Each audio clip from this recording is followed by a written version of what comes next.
He said it so casually, as if I hadn't given the last 10 years of my life to that company. "Hand over everything that belongs to the company," Mr. Bennett said, sliding a bland white envelope across the table. His tone was cold, robotic. I could still see the coffee steam curling between us, smell the faint sweetness of his cologne, the same one he wore the day he'd promised me, "You'll have a future here, Claire." Funny how quickly future turns into "you're terminated." I didn't argue. I didn't even blink. Instead, I smiled, the kind of calm smile that made him shift in his chair, wondering if maybe, just maybe, he'd made a mistake. Then I reached into my purse and took out 11 silver keys. Each one gleamed under the fluorescent light as I placed them on the glass table, one by one. The sound echoed through the boardroom like falling coins. He frowned. "What are those?" I tilted my head slightly. "Everything that belongs to the company." He didn't understand then, but he would. By the time I stepped out of that building, I wasn't just an ex-employee. I was a ghost leaving behind a trail of receipts, real, legal, and devastating. You see, I wasn't just an assistant. For 10 years, I'd been the architect of everything that kept that company running. Every building lease, payroll authorization, maintenance contract, and executive office rent went through me. And Bennett? He never read the fine print. When I started at Sterling & Co., I was 24, fresh out of grad school, eager to prove myself. I worked nights, weekends, handled their crises when everyone else slept. Bennett used to thank me, used to call me indispensable. But power changes people. It makes them greedy. It makes them forget who built the floor they stand on. Then came Kendra, the new VP. Young, ambitious, and perfectly aware of how to manipulate Bennett.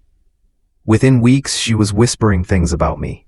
That I was too controlling, that I slowed progress, that I knew too much. I didn't defend myself. I just watched, because I'd already learned something dangerous. Silence makes people talk more than anger ever will. And soon they talked themselves into a trap. When I found out Kendra was having an affair with Bennett, I didn't expose them. I made copies. When I discovered she was signing documents under my name, I didn't confront her. I had them notarized. And when the two of them decided to replace me with someone easier to manage, I simply started planning my exit, one detail at a time. 3 months before they fired me, Bennett had asked me to handle all building leases. What he didn't realize was that the company's entire headquarters, including his corner office, was leased under a property trust. A trust I'd quietly restructured the year before when he was too busy on vacation to notice what he signed. The landlord's name on those contracts? My holding company. Legally registered, entirely legitimate. When Bennett told me to hand everything back, I was technically obeying. Those 11 keys? They were to every office, every storage room, every private suite the company occupied. But the building itself, the one he bragged about owning, was mine.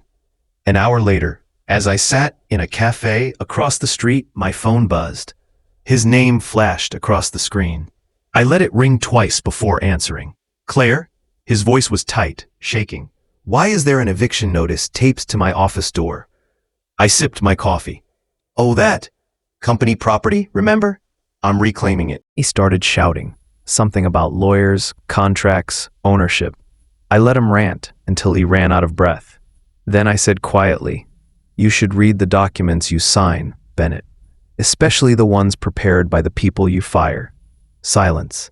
Then the sound of him exhaling, like someone realizing the floor just disappeared beneath his feet. For the next 2 weeks, chaos unfolded at Sterling & Co. Their access cards stopped working. Utilities were frozen. Deliveries were rejected. Even the cleaning staff refused to enter without my approval. Bennett's replacement meetings had to be held in hotel lobbies because the building was legally locked down. Kendra resigned within days. Apparently, she didn't enjoy explaining to shareholders how the CEO's office was under eviction. A month later, I sold the property for 3 times what it was worth. With that money, I opened my own consulting firm.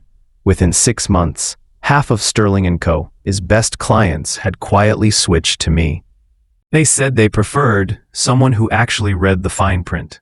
I never heard from Bennett again, But sometimes I imagine him walking past the old building, staring at the sign where his company's name used to be. Now it reads, The Claire Group.